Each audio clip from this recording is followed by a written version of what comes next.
I don't see the acknowledgement anywhere here. For what? The Indigenous. Uh-oh. Middle of the agenda. Is it not on there? No. Karen, I don't see the acknowledgement, the Indigenous.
We're going to get started. Thank you for your patience, everyone.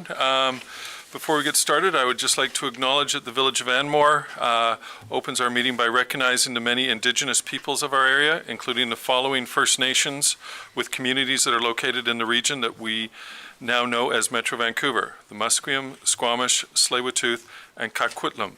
Further, we would like to honor the important place in history occupied by the many tutorial keepers of these lands and waters around us since time immemorial. So I'd like to call the meeting to order. Could I get approval of the agenda? The recommendation would read? That the agenda be approved as circulated. Could I get someone to move that? Moved, seconded. Any discussion? Call the question. All those in favor? Opposed? Carried unanimously. Public input. Public is permitted to provide comments to council on any item shown on this meeting agenda. A 2-minute time limit applies to speakers. Are we good to go with the mic and everything up there? Okay. If you could just turn it on, Mr. Boyd. Okay. Name and address, please, when you're providing comments. Go ahead, please. Nancy, go ahead.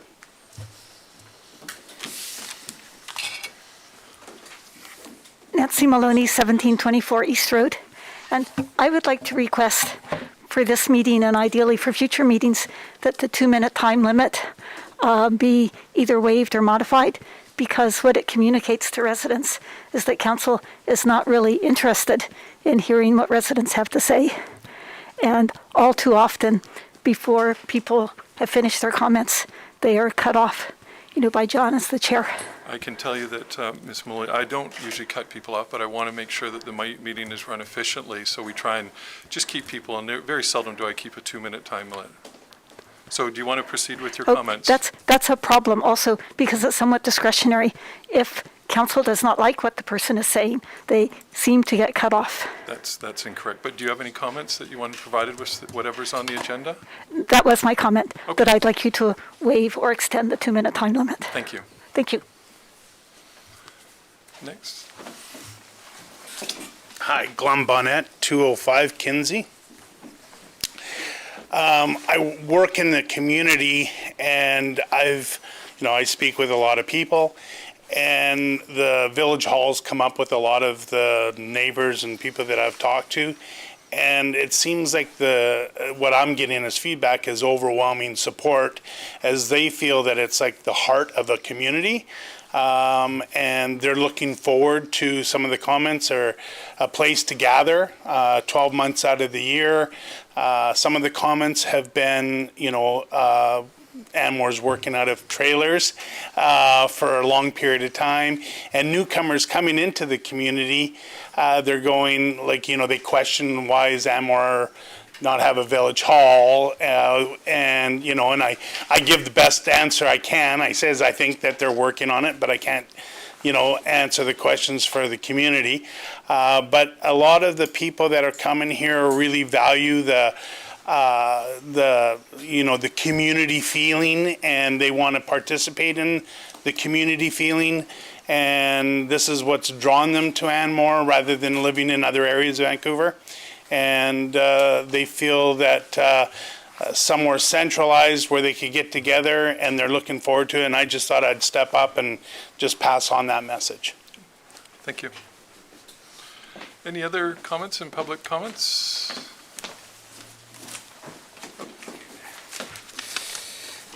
Let me just get this out here, my thoughts. I just wanted to comment. Name and address, if you sorry. could, please. I know who you Right. are, but. Darren Smurthwaite, 1513 Crystal Creek Drive. I just wanted to talk about the community hub. Our family's been in Anmore since 1978. I think a lot of people know this. When my father purchased the Ma Murray home in 22 acres. We're very happy to see that this community hub is very close to breaking ground and fully support the important addition to the community. It's been a very long, drawn-out process, in fact, going back to 2002, 2003, when our family developed the 43 lots behind us here on Ravenswood, Magnolia, and Fern. At that time, it was envisioned to build a community hall and daycare, as the village hall was operational in the old family home, which was donated back in 1988, 1989. Our family donated about $500,000 at that time towards that, and it's been a very long time to get to this point. Many residents at that time didn't want the daycare on Ravenswood, so this idea was scrapped, and then roll ahead a few years to 2012, the village hall was condemned to work from, basically, and trailers were moved into the site. As the community grows, I think it's really important that we move ahead and support that growth with a center to work from. And I look forward to meeting neighbors, friends, residents at the future events at the new community hub. Good. Thank you very much. Any other public input before we move on?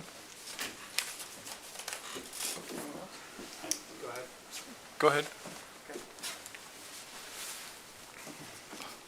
Jurgen Durton, 1815 A East Road. I have a prepared comment regarding the Save Anmore petitions. Two sets of comments, really. First of all, I want to begin with a quote of the community charter.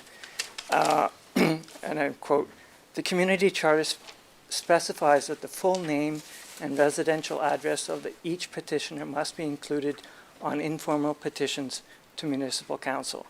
It does not say that signatures or phone numbers are required. Given this, I strongly suggest that the village redact the signatures and the phone numbers from the online petitions. I would also like to point out that if it's not a breach of privacy, it's certainly, these online postings can be construed as a risk to security. It's a kind of security hazard. It's my belief that posting online information such as this only contributes to the information for online data miners who use this for their own purposes. It's also my belief that the genie is out of the bottle. It's probably too late to repair the damage, but by redacting the comments, the village demonstrates respect for members of the Anmore public.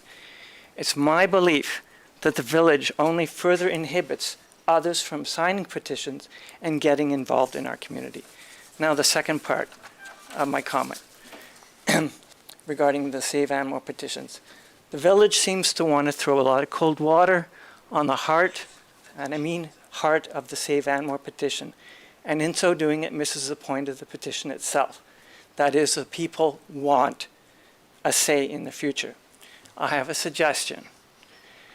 If the village thinks that the Save Anmore petition wasn't thorough enough, allow me, please, to suggest the services of my son, Nathaniel Durkton, a statistics major and data analyst at SFU, just about to graduate and heading on to UBC for his master's in statistics. He also worked at Stats Canada this last summer, a census year.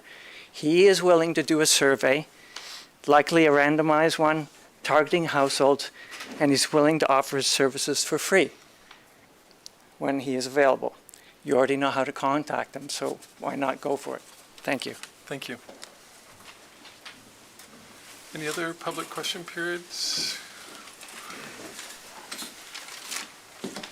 Name and address, please. Yes, Jordan Birch, 3295 Sunnyside, number 22. I'm going to comment on a few topics on the agenda. First, the community hub. My family and I are so pleased that this is moving forward in some regard. We've been waiting for this for 6 years since we moved here. Like I said, I got 2 young kids. My wife would wish to be here tonight, but my kids are sick. She's home with them. She really wanted to be here, so in the second part of this, I'm going to be sharing a little excerpt from something that she wanted you all to hear as well. I think, or we both think, that the community hub's going to be add a lot of great sense of community, a place to gather 4 seasons, and a place that we can actually be proud of. I'm not really proud of, I'm proud of all of you in here and for the work that you've done, but this building and lack of things like the washrooms for Spirit Park, when we go there multiple times, we want to invite friends for a picnic. Well, we can't really do that. You know how messy it gets when kids got to go to the bathroom, right? So it'd be really awesome to have some bathrooms. I would also like to say a few words about the Save Anmore petition. The intent of this group definitely does not represent me or my family. And I firmly and strongly believe that there's a lot of other young families in this community that are not involved in the petition, that represent a silent majority, that are just kind of waiting to see what happens and respectfully will have their say. We also think that there's a lot of great people in this community that support sustainable growth. It's going to add value. And as we be looking forward 20, 30, 40 years ahead for our kids and grandkids. And I'm pretty sure a lot of those people, including my family, we all love trees too, just to clarify. So my wife Lauren, again, who's at home watching, trying to watch the live broadcast, in her words, this issue about the petition. So she says, I quote, I signed the petition, but I regret it. At the time I was on maternity leave with our second child and struggling a bit, and I wasn't at my best. Which is what you might find when you go door to door knocking. You don't know what you're going to get and what state people are going to be in when you present them with a very loaded question. She had no prior knowledge, or speaking for Lauren, I had no prior knowledge of urban versus rural and the definition and no definition was provided to me.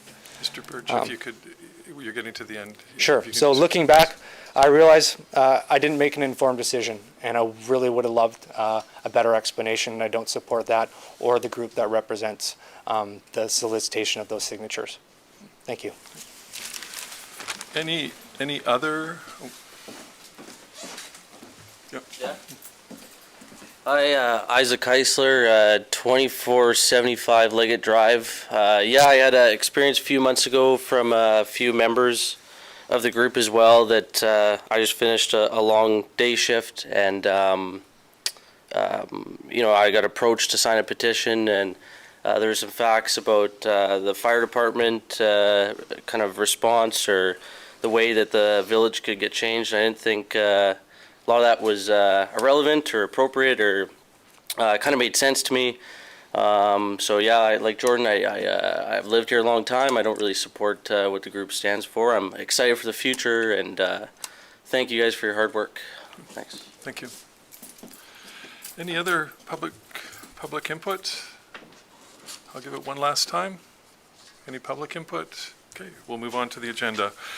We don't have any delegations. Adoption of minutes of the regular council meeting held on February 15th, 2022. The recommendation would read, That the minutes of the regular council meeting held on February 15th, 2022 be adopted as circulated. someone to move those minutes? Moved, seconded. Any further discussion? See none, all those in favor? Opposed? Carried unanimously. Is there any business arising from any of those minutes? No? We'll move on to the consent agenda. Any council member who wishes to remove an item for further discussion may do so at this time. No? Okay, could I get someone to move the consent agenda? Moved, seconded. Call the question. All those in favor? Opposed? Carried unanimously.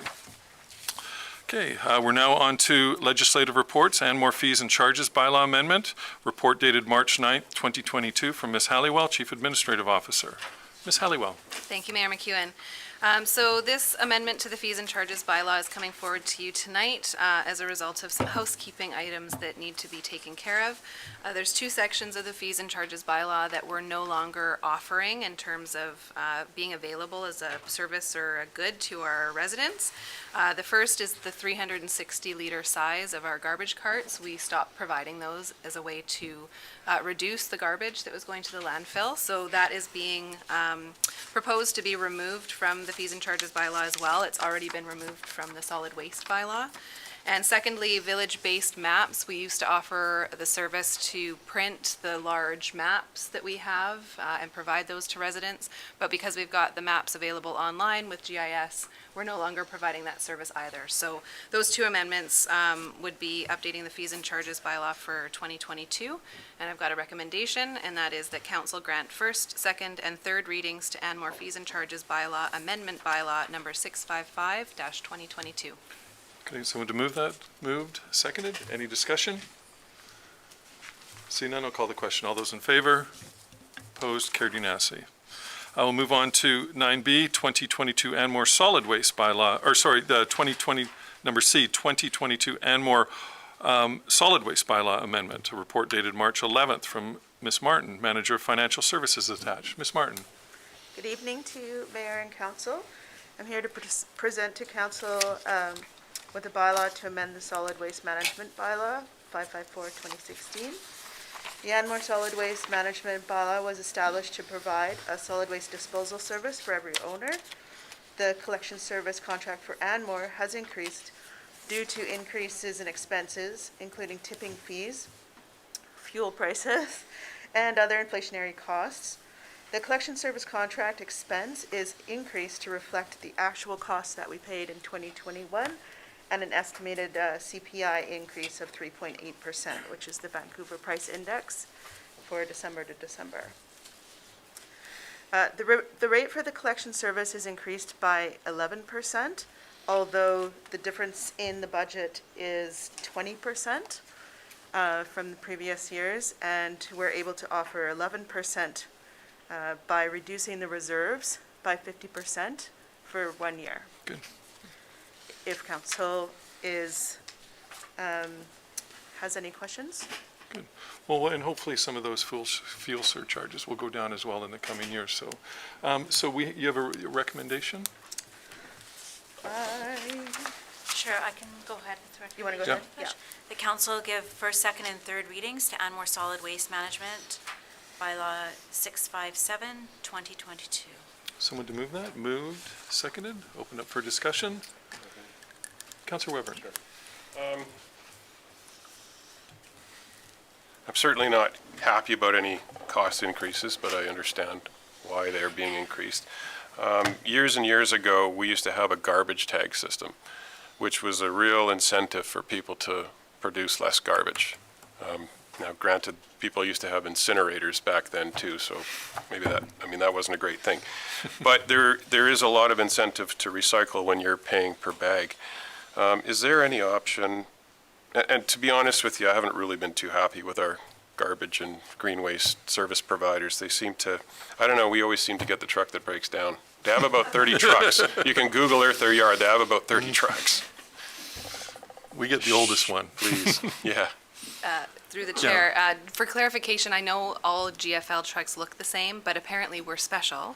And there are only 1 to 2 trucks that service our type of bins in our neighborhood, and the other bins are different. Okay. So there aren't as many trucks as would seem to be available. And just in terms of the bag system, that is one of the reasons why we reduced the cart size, so that we are discouraging more garbage going to the landfill. And I actually recently had a request from a resident to increase the bins that are provided, which we do for secondary suites. You can pay double the charge to have 2 sets of carts, but we didn't want to offer that more broadly because we didn't want to provide an additional garbage cart, increasing the garbage that's going to the landfill. And we don't have a mechanism where we can pull the 2 apart to just provide the green waste cart. So we are trying to minimize how much garbage is going to the landfill for sure. Yeah, it's just, people are paying for a cart every 2 weeks, whether they fill it or not. We fill it maybe halfway every 2 weeks. I don't know, we just don't produce a lot of garbage, but, it was nice with the tag system because you would just pay per pickup, right? Anyway, that's just my comment. Let's hope this company spends our money on a new truck, maybe a 3rd truck. That's my only comment. Yeah, I think it should be noted as well that last Saturday was the grand opening of the new transfer station on Coquitlam as well. So it's quite a facility, and it really promotes a better recycling program in regards to really dividing things up. So it should, if you get a chance to take a walk by there, it's pretty impressive. So, seeing no further comments, I'll call the question. All those in favor? Opposed? Carried unanimously. Okay, and then we're on to 9C, the 2022 Anmore Water Rates and Regulation Bylaw Amendment. Report dated March 11th, 2022 from Ms. Martin, Manager of Financial Services attached. Ms. Martin. Thank you, Mayor, and I'm here to present council with the bylaw to amend the Anmore Water Rates and Regulations Bylaw. The Anmore Water Rates and Regulation Bylaw was established to fix the rates and terms under which water may be supplied and used for inhabitants of the municipality. The consumer pays a fee for service connection in accordance with the rates set out in Schedule A. In previous fiscal years, our water revenues budgeted to support the service were not attained, and that goes back 3 years. We've made different adjustments throughout the years, reducing transfers to capital, and we're still coming in short. So we have unadjusted year-end deficit in the water fund this year.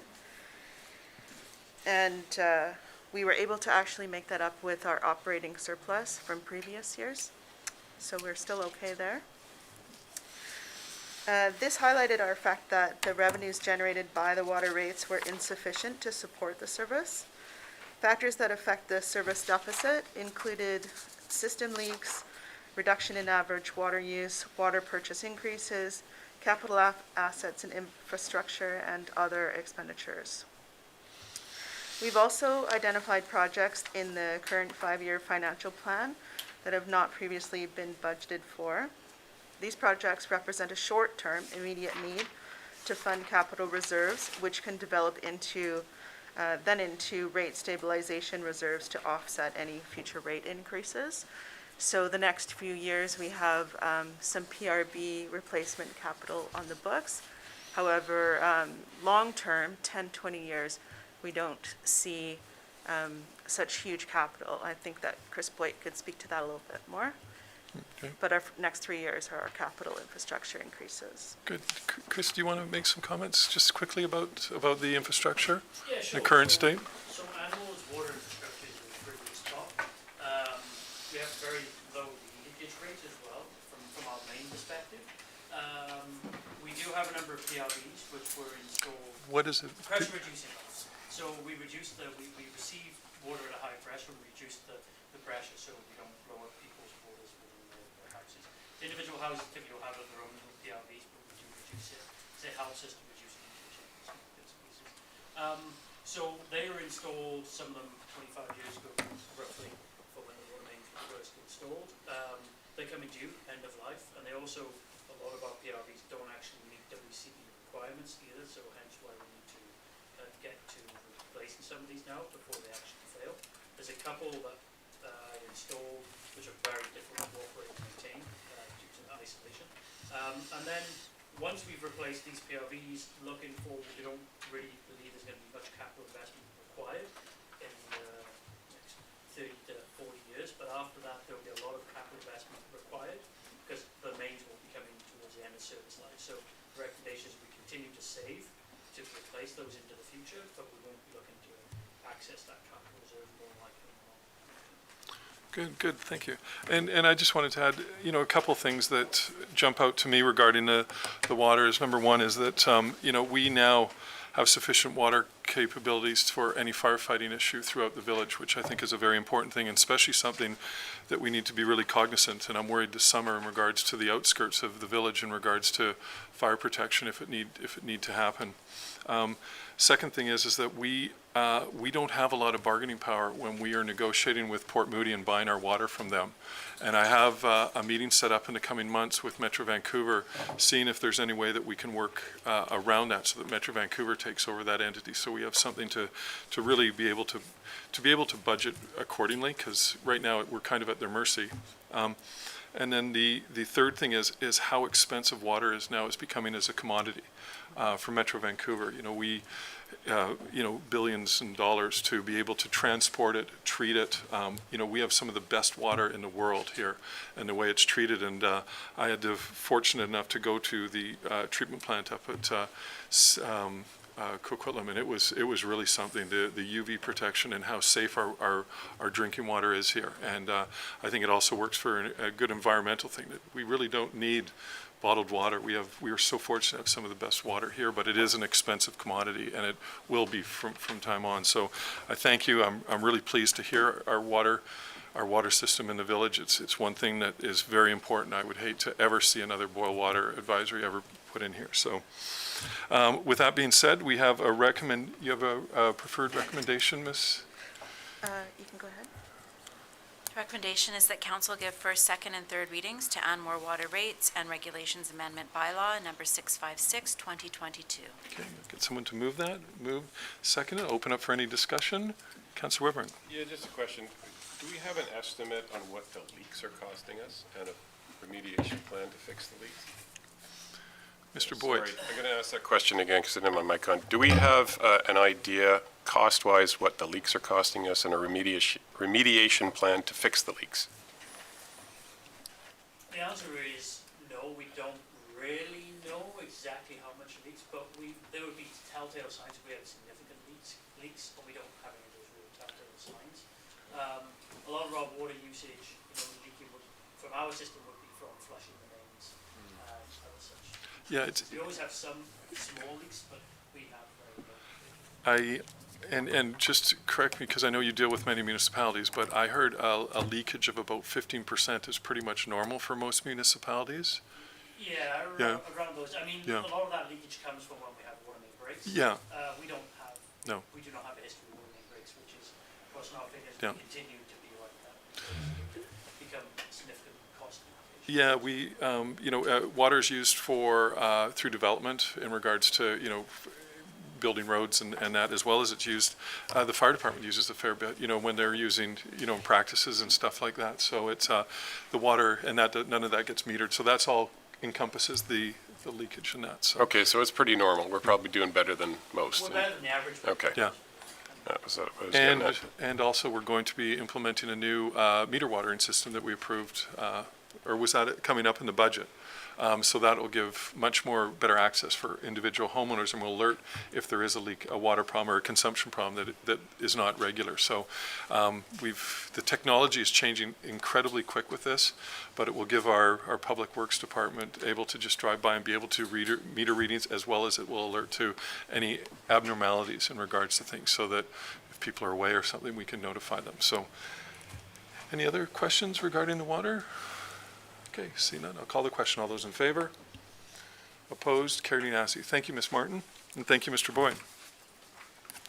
We're on to new business. 11A, petition to council, the Save Anmore Coalition, a report dated March 10th, 2022, from Ms. Elrick, Manager of Corporate Services. Ms. Elrick. Thank you. So this report before council tonight is for council's information as an analysis to the petition that was presented at the last regular council meeting on February 15th from the Save Anmore group. So in terms of the petition, staff would first like to acknowledge the time and effort that it took to develop the presentation and the petition, and also note that based on the information, the overall message from the petitioners is that they would like a survey or referendum before the public hearing for any future designation of Anmore South. So in terms of the petition, we received two separate documents.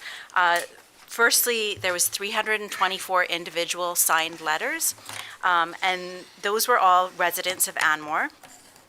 And again, the request was to have council conduct a referendum at the next election regarding the land designation change. So as I noted, all 324 of those individual signed letters were signed by residents of Anmore. It is notable, though, that the majority of the letters are dated May 2021, which aligns with the initial community engagement that council was doing regarding land designation, and since then, as you know, council has put that designation consideration on hold. So that's the first set of petition documents that were received. Secondly, there was a list received of names and some addresses, some incomplete addresses. As noted with the letters, most of these were spring and summer of last year, so around the same timeline that the letters were dated. Now, there was 581 names on the list of names. However, the context and relevance of this list was quite difficult to assess because there was no attachment to any question or what exactly the list was supporting. So there was no indication of the question.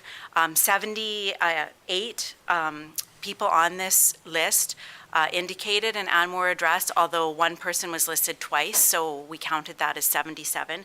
There were two additional names that also aligned with the letters, but I did not include those in the total, as they were listed as being resident of another municipality. So I don't know if that was a work address or it could also just be somebody with the same name. So out of those 77 that indicated that they were Anmore residents, of the 581 names, 36 of those individuals also submitted a letter separately. So they were included in the count of the 581. Particularly of the 77 Anmore residents, and those 36 also submitted separate letters. So in an effort to get clarity as to exactly what this list was referencing, I did reach out to Mr. Simpson, who is the representative for the Save Anmore group that came to the council meeting, and I specifically asked him if he could provide me with the question that was asked that generated the list from the online petition. I asked him if he could provide any clarification about the double names, if it was a mistake that they were listed on both, or if there was any other explanation as to why there would be 36 people listed on both of the lists. And also if He would like to provide any further information on the list. There's specific requirements under the community charter for a petition, one of it which is providing an address. So I just wanted to check with him if there was perhaps a data set from his online survey that he could include that would make it compliance with the legislation. Of course, regardless of whether that was met or not, I certainly did forward on that input to council for consideration, but just wanted to provide him that opportunity. So I did receive a reply back from Mr. Simpson, but unfortunately did not receive a reply to any of the questions that I sought clarification on. However, he did indicate that the online petition, which is the list of names, is a completely different petition, and that as they are different, that it's consistent that names could appear on both. As well, he did communicate that the objective of the petition overall was to highlight to council that many surrounding communities did support the Save Anmore mission of trying to keep Anmore rural. So based on that feedback, I took a little bit of a deeper dive into the list of 581 based on his comments regarding the surrounding communities. And from that, we gleaned that from the 581, so this is a lot of math for me. This is Miss Martin's specialty. We're following you. So from the 581, 147 of those were from Metro Vancouver surround municipalities. So it could be any Metro Vancouver. Including 2 of those that appear to be Anmore residents, but they listed as other cities, so I did count them in that 147. So 131 of those, out of the remaining 350 plus, 131 of those were from U.S. cities. 44 of them were from other parts of BC, and 181 were within Canada, but out of province. So that's just sort of an analysis of the list. Again, we receive it with the intent that it was meant to be received with, but it is very difficult for me to provide the actual analysis without the question attached and what was actually asked of the people that signed the petition. So I do have a recommendation to receive the report, and that would be that council receive the report dated March 10th, 2022, entitled Petition to Council, Save Anmore Coalition, from the Manager of Corporate Services for information. And with that, I would be happy to answer any questions. Good, well, let's get this. Could I get someone to move receipt? Moved, second. I'll now open up to council. Anybody on council? Councilor Weber, do you have something? I've got something after you. Sure. It's all good information, and it certainly sends a clear message, and it's not a message we ever doubted, that people want to have a say in this. I mean, that's what it says to me. I mean, I've written several articles about the question, and I think we determined, even part of the consultation, that the question was not a great question. There's better questions that could be asked, but the point is, people need to have a say, and this is going to be a long process. I'm certainly committed to that. And even if that results in some sort of referendum, I've said that publicly. Okay. Anybody else? Okay. Well, I just wanted to say a few comments, and that is that I just want to know, I want to let the people, and too bad Mr. Simpson isn't here tonight, because I would like to thank him and appreciate the time and energy that was put into the creation of the petition and the survey. These are not easy things to do, and they take a lot of work. As a council, we hear you and share the priority of hearing from our residents. I couldn't agree more with the statements presented to us from the same Anmore Coalition at last council's presentation that said, and I have it here and I quote, "A significant number of Anmore residents request that a referendum or survey be conducted prior to any public hearing related to an OCP amendment and land use designation change for Anmore South." What was also clearly being conveyed through the letter in the petition that I scanned through is that we as a council have not done a good job explaining that we are no longer moving forward with a designation change without a development proposal, so everything is on hold. We also need to share with residents why we went out last spring and why things have changed. Basically, at this time last year, Metro Vancouver indicated they were planning to remove the special study area from the regional growth strategy throughout. They are no longer doing this, And over the past year, we've also consistently heard from residents that they want to know the details of what is being proposed in relation to a designation. So we are now waiting for a proposal so we can share that information and ask for input. Hearing comments tonight and further comments that I've heard personally, it's apparent more than ever council needs to update residents on the current status of the designation and to let them know it's on hold, and further explain the comprehensive process of a designation change if one comes in as part of a proposal, and make it clear that our priority is to hear from the majority of residents before any decision is made.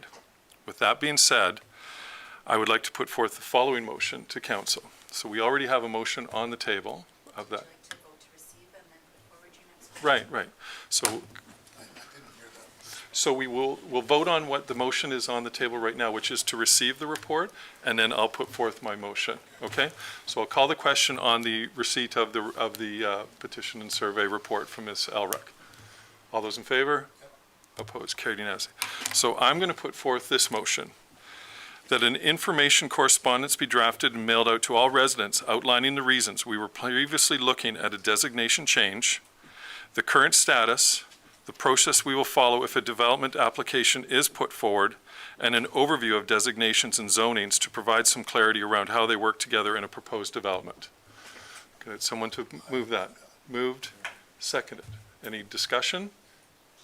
Yes. Councillor Weber. So would that go in the Anmore Advisor, or would this be a separate mail-out? This would be a separate. Separate mail-out, okay. There's motion detected at my front door apparently. Hopefully it's good news and not bad. I really like this motion. I think it's a really good thing to do. I think there's a ton of confusion over what a designation is and what it isn't.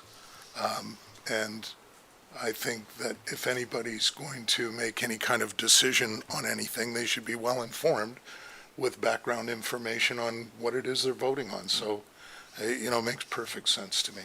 Yeah, and I think, I appreciate that. And I think as a council, we have certainly exercised this in the past. With the Village Hub, we had several meetings out on the parking lot, with with the architects doing different models. We heard from a lot of people. We also did a survey, a village-wide survey that garnished a lot of support and a lot of input in regards to what people were looking for. So, we are not adverse to this, but we obviously need to do as a council a better job explaining it, because it does get a little bit technical, and where we got into, things people were relating designation to zoning, and the two are very separate. So with that, before I ramble on, so I'll call the question. All those in favor? Opposed? Carried unanimously. Thank you. And thank you to those that put all the work into that. We're now on to the acceptance of a validation report for the Anmore Community Hub, a report dated March 10th, 2022 from Ms. Halliwell. Ms. Halliwell. Thank you, Mayor McEwen. So I'm excited to be here tonight to formally request acceptance of the validation report for the Anmore Community Hub. As has been noted by some of the members of the audience previously, this has been a long road to get here. And the validation report that's included in the agenda package tonight really represents a lot of hard work over the years to get to a place where the team that's been working on it has a high level of certainty that we'll be able to construct the building for its intended purpose within the budget that's been allocated, which was $8 million. So that really is the purpose of a validation report.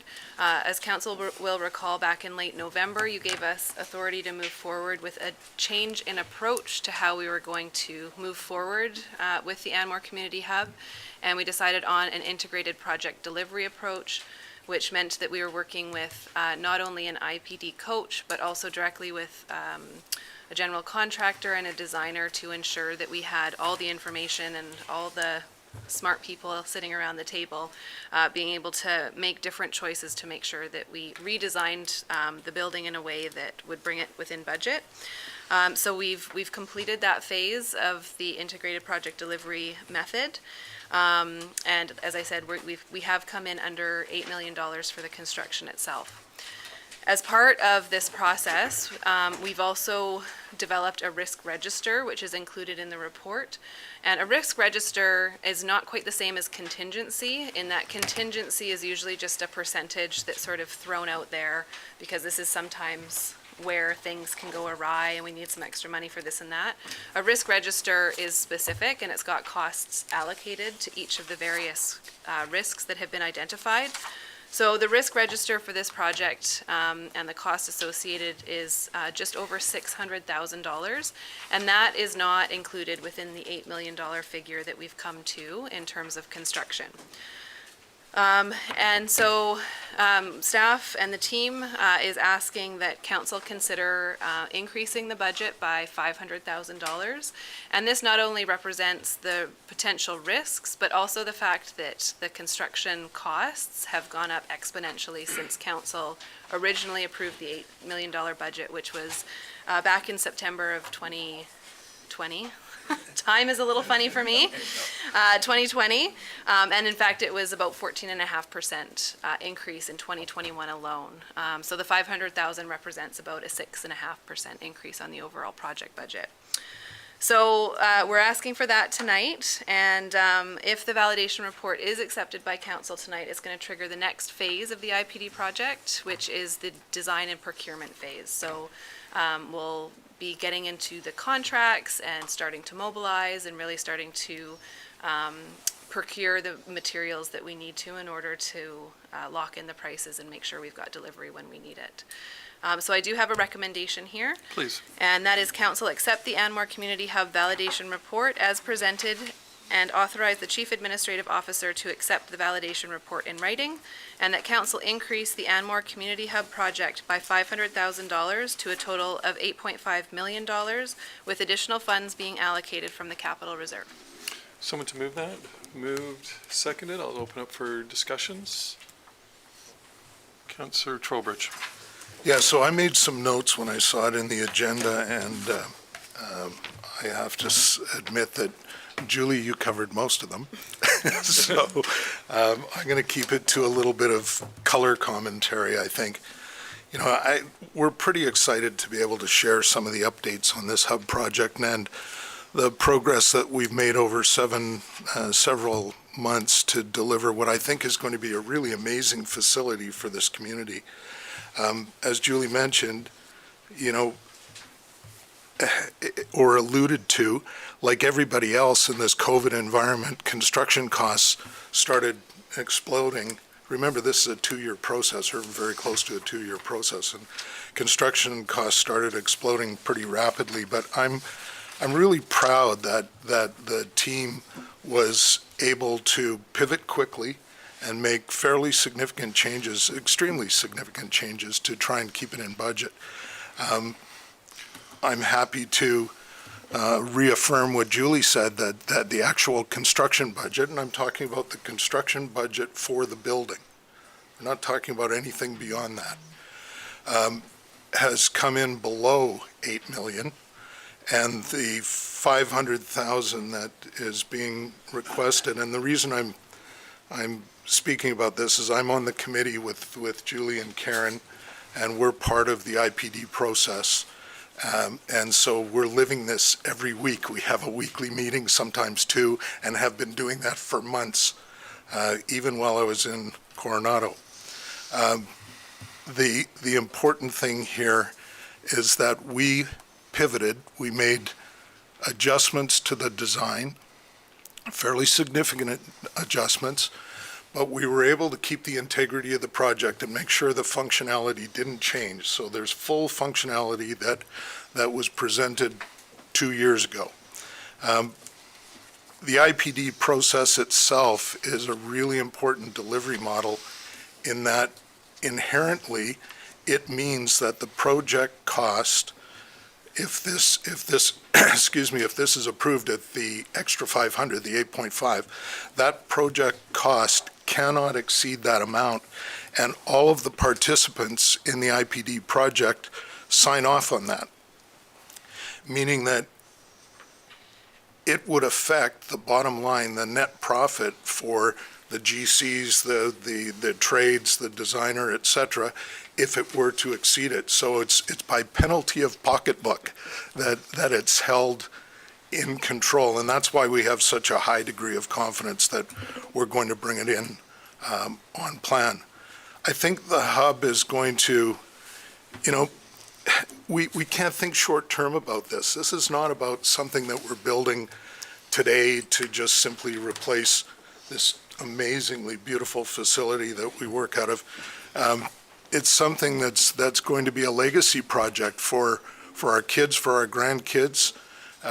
It's going to be around for a long time. So we're not building for the village as it sits today. We're building for a village that's 20 years out, 30 years out, 40, even 50 years out.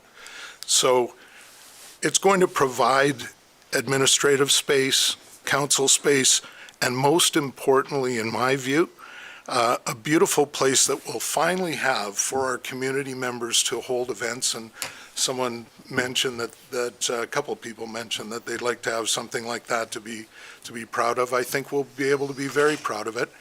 And I think it'll be for the community for many, many years to come. The important thing for me, or one of the most important things for me, is that this is the first building that we've built to serve our community directly. And it came about through planning and really solid fiscal management.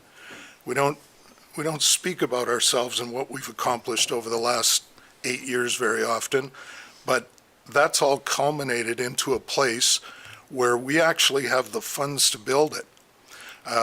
Another building like this was proposed many years ago, and the council at the time, no disrespect to previous councils, times are different, proposed something like this, and it was defeated because they actually had no money.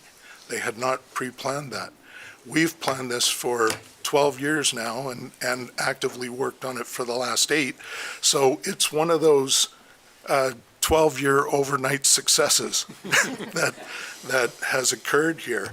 And this village can proudly say it has the funds to be able to pull this off. We don't intend to use all those funds. We have plans to make sure we don't use all those funds, but we have it, which is an enviable position. And I think that a lot of credit goes to staff and the team we've put together, and to this council being really forward-thinking and planning for the future. So I spent my time beyond the 2 minutes. I apologize, but I just wanted to say something on that. Thank you. Councillor Weber. Yeah, I just want to defend the increase in the budget. I mean, I think if we look at what CPI was in the last year, wasn't it 4.1% alone? And probably 2 to 3% the year before, also due to COVID. So really what the increase in budget is responsible and doesn't really, it's no more than the regular consumer price index increase. I think we've worked, well, I know we've worked very hard, and particularly Councillor Trowbridge has been putting in that extra effort. Thank God he has construction experience and understands this stuff. I work in the industry too, and I've seen jobs go like this, and I've seen councils, come up with a budget of $8 million, and the first price comes in at, $12 million. And, well, I guess we got to come up with another $4 million, and they just approve it. We didn't do that. We heard loud and clear that people were concerned about the budget. We changed the building. We had a very nice-looking building from our original architects, and we've modified it, we've simplified it, but we haven't lost, from what I can tell, the function and the intent of the building. And I think it leaves money in the kitty. I know we want to do a lot of things in Spirit Park over the years and improve things and improve parking. This will allow future councils to, have a budget to do that sort of thing if they so desire. So I am very excited about this project. This community was incorporated 35 years ago, and this is really our first permanent building. We can't really count the fire hall because I think that's on Metro land. Metro Vancouver. So this is really our first permanent building, and it's something we can all be proud of, and we can afford it due to good fiscal management over the last, 12 years, last 3 councils. Yeah. Good. Thanks. I just briefly want to say thank you for your perseverance and Councillor Trowbridge for working hard at giving your time to make sure this comes in under budget. And also, I appreciate the work done to make the integrity of the building look like it was when it was almost $2 million more. I know that there are some things that we're disappointed that we can't have, but I think we're set up to be able to perhaps do that in the future. But for now, I think it's a great solution, and I'm looking forward to getting shovels in the ground. Good. Well, thank you. I just wanted to say, again, nobody knows as much as I do the amount of work that's gone on from the building committee and Councillor Trowbridge and staff and Karen and Mr. Boyd and even some of your professionals. I know that these meetings quite often encompassed, they weren't just an hour, they were several hours a day as we were pivoting and making changes. And the work that you did was truly amazing, and it's great. And I think the building is going to show this in the end. I just wanted to just allude on to a couple things of where we came from. And yeah, it was over 12 years ago. We sat in the old village hall saying this is not going to last forever and we need to start putting money away from it. And we started with $120,000 and we kept adding to that. That was the first council that I was on back in 2008. And where we are today has been really amazing, and I'm really, really looking forward to this. This is really going to be a benchmark and a new awakening for the village to be able to have this. And I think of, for staff, being able to have access to records so quickly, for socially, for us to be able to interact in regards to things. One of the speakers said earlier about younger families, and I kept thinking to myself about being able to host like a Saturday morning jamboree for all the young families when their kids to be able to play. And I also think as well about our seniors.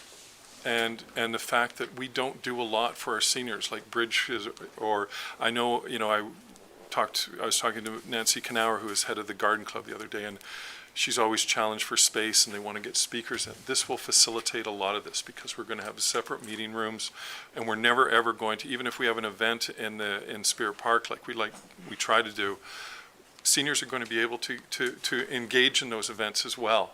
By being inside, we're not going to have to worry about the elements on a Halloween night when people are lighting off fireworks and stuff, or Christmas and that.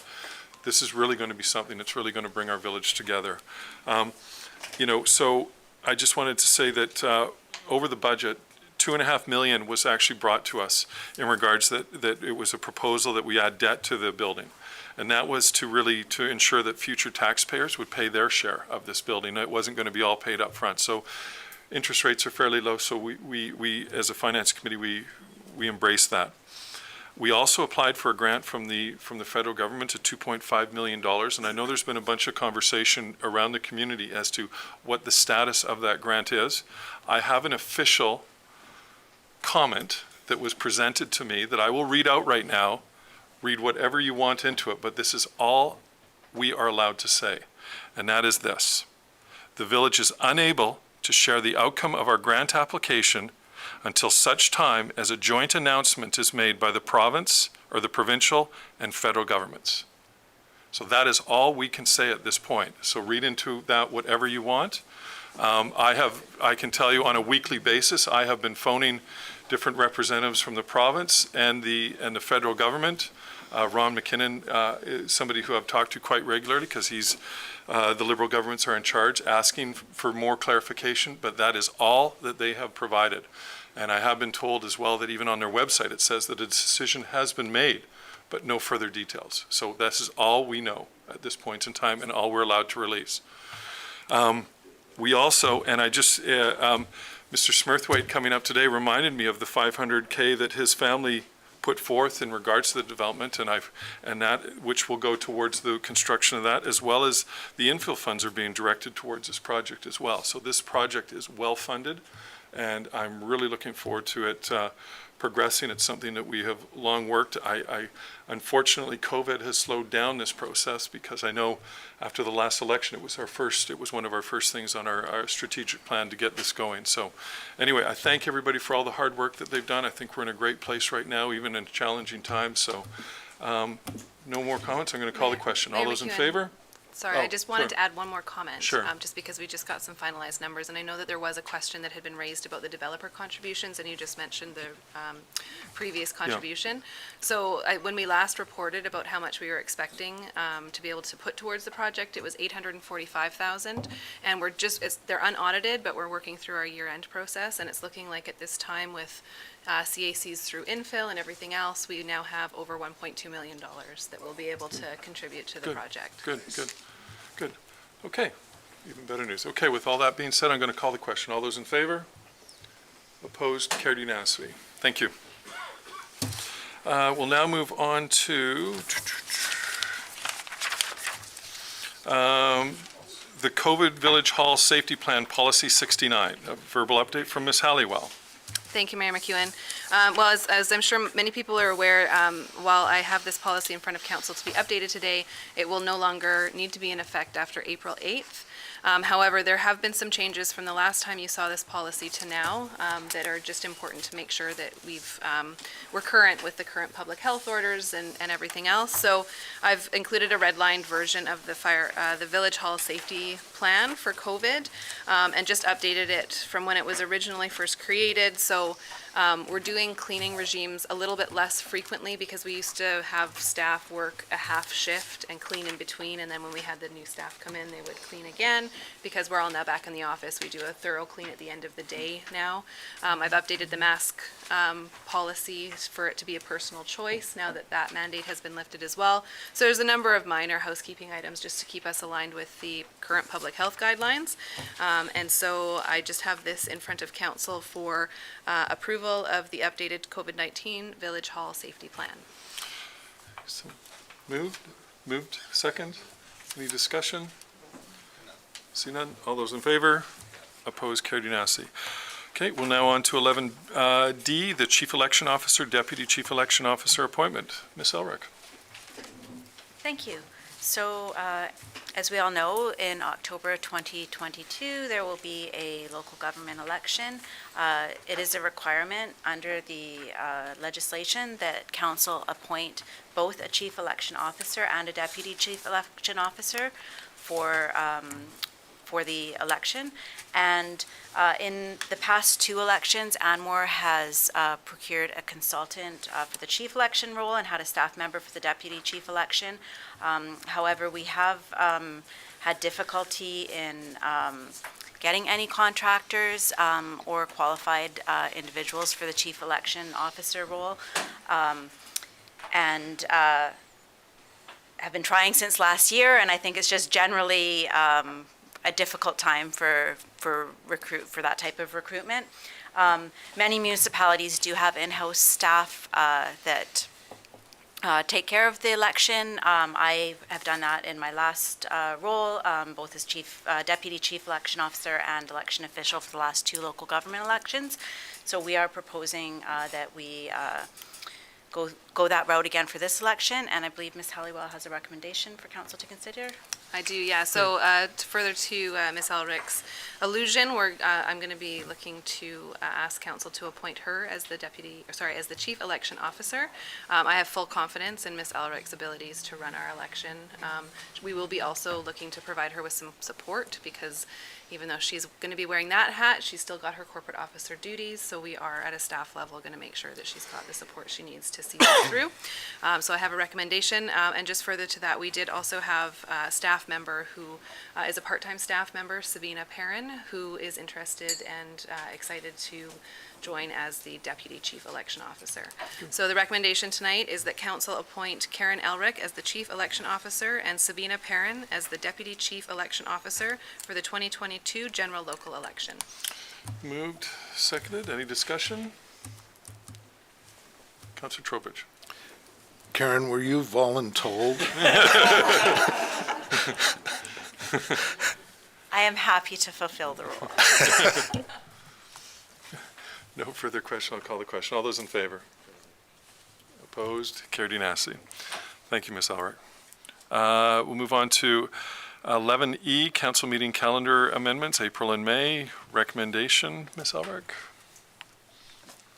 Thank you. So this recommendation is just brought forward due to some calendar conflicts, including the Easter holiday and some other conferences that are happening, to make some adjustments to the calendar for April and May. So the recommendation is that council direct staff to amend the regular council meeting calendar to reflect the following meeting dates for April 2022 and May 2022 of April 5th, April 26th, and May 7th.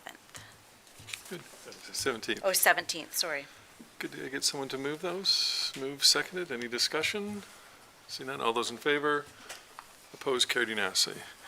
Okay, we're on to the mayor's report. I've got a short mayor's report. March 8th, I attended the International Women's Day event at Westwood Plateau that the Chamber of Commerce put on. It was a really great, they had some great speakers.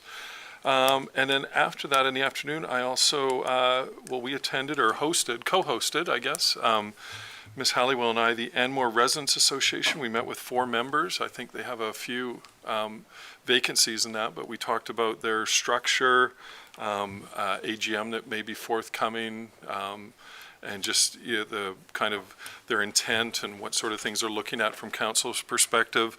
They did have a couple questions regarding the village hub, which we were able to easily identify in that. But yeah, we had a great conversation, and it was very, very I don't know, cooperative, I guess. Yeah, is the word.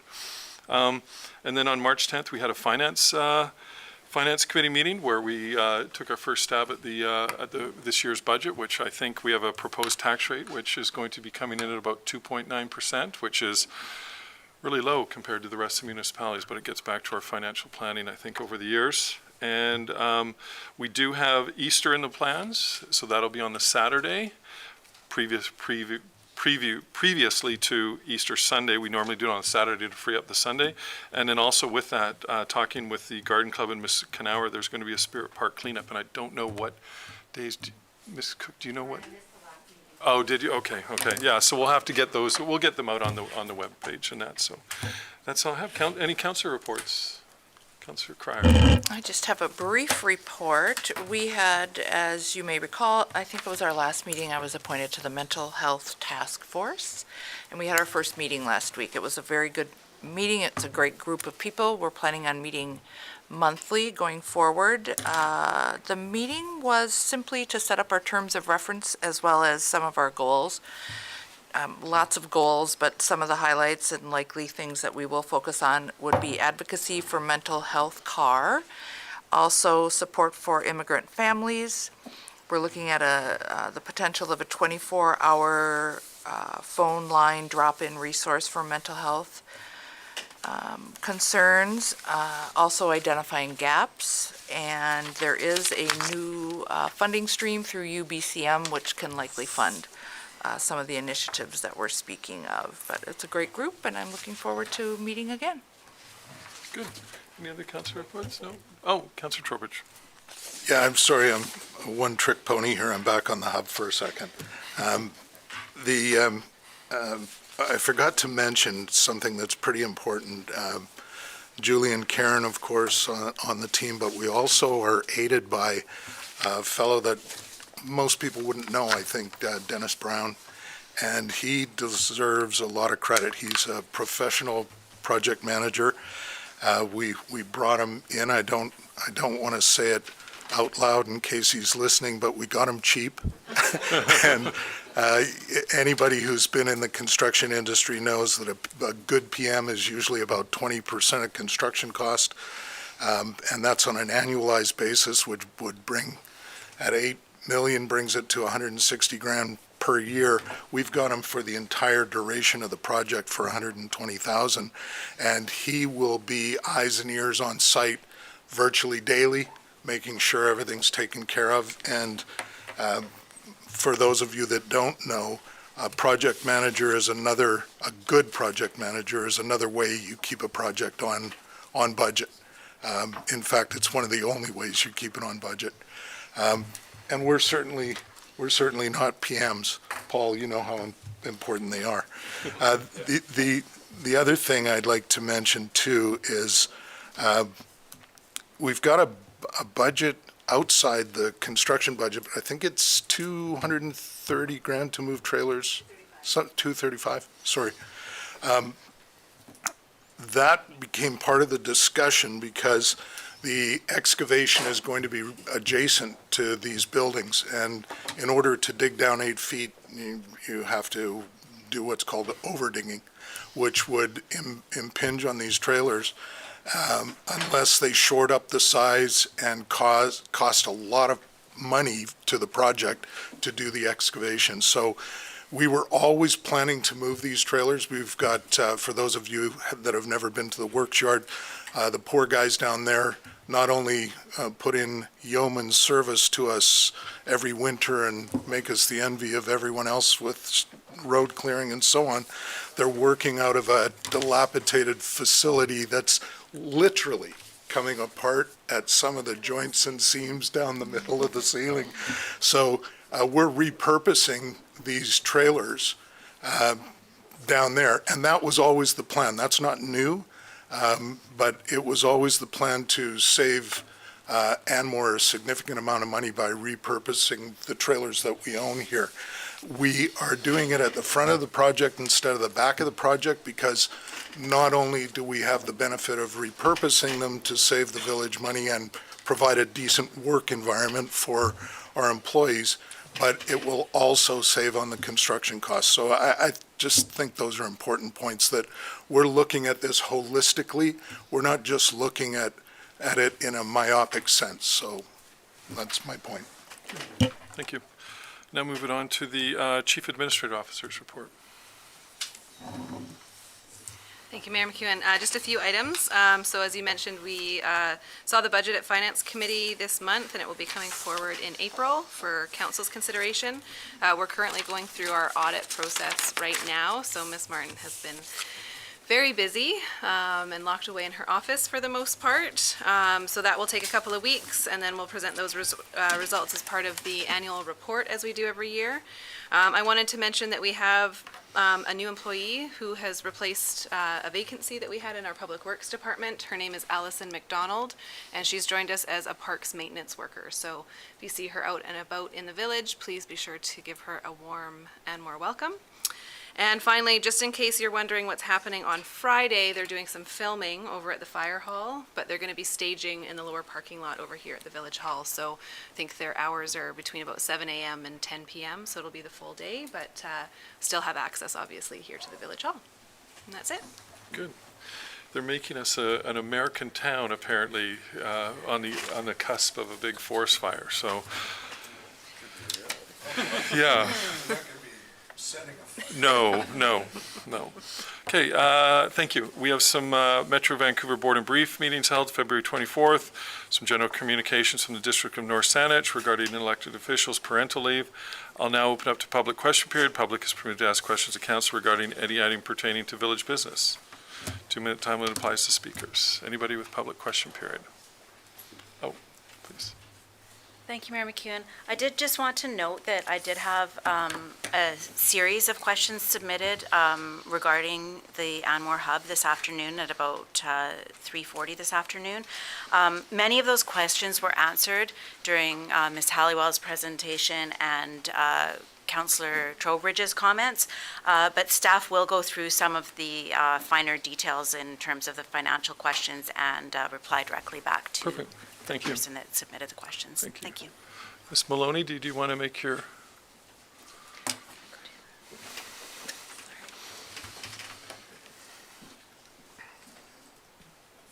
Thank you. Nancy Maloney, 1724 East Road. And actually one very, very brief correction, which is the date that's on the petition is not the date when individuals signed. I wasn't involved in the construction of the petition in any way, but that date is not the date of signing.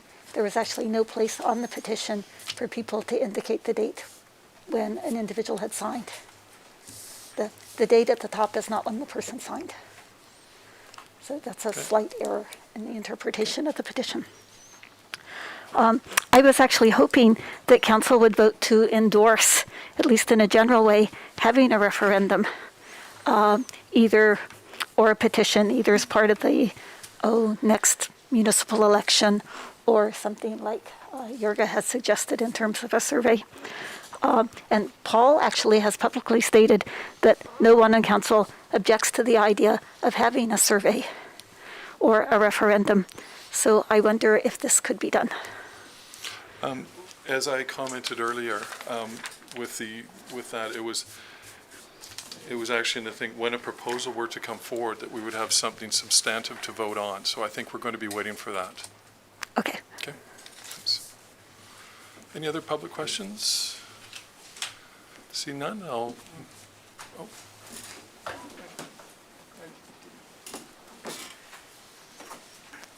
Hugo Ducton, 1815A East Road. It's just a question about the Anmore concept. I was actually asked earlier this week to find a document, the Anmore concept, and it's actually kind of difficult to retrieve. For those of you who don't know, it was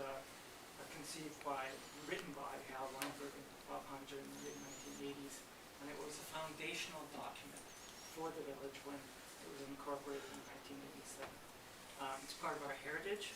It's central to the original Anmore vision, but it can no longer be found on the village website, which, by the way, keeps rebranding itself. So my question is the village deleting our heritage while mayor and council at the same time hope to make new plans for Anmore's future? In other words, is the village actually rewriting our history as we speak? Thank you. Thanks. Ms. Hollywood, do you know where Not specifically what the document Mr. Jerkton is referring to. I haven't Okay. seen that in my time here. Okay. Maybe if you could send Ms. Halliwell an email, Jorgen, in regards to what you're referring to and that. I remember I did see something about it, but I don't know where it was. Yeah. If you could do a I just think that the Anmore concept should be able to be retrieved. You can retrieve it on Facebook, but I think, and I didn't know how to extract the document from Facebook, but I just think for archival purposes, it should be retrievable through the village website, and I can provide the document. It's got typos Yeah. in it, but I can provide the document. I believe that it was packed away in with a lot of the historical stuff when we put the printing press in that. I see. It was in there, and it was a handwritten thing that Hal, former Mayor Weinberg, had put together in that. So, anyway, thank you. Any other questions? Okay, motion to adjourn. Moved, seconded. Any discussion? Seeing none. All those in favor? Carried unanimously. Thank you, everybody, for coming out. Thank you.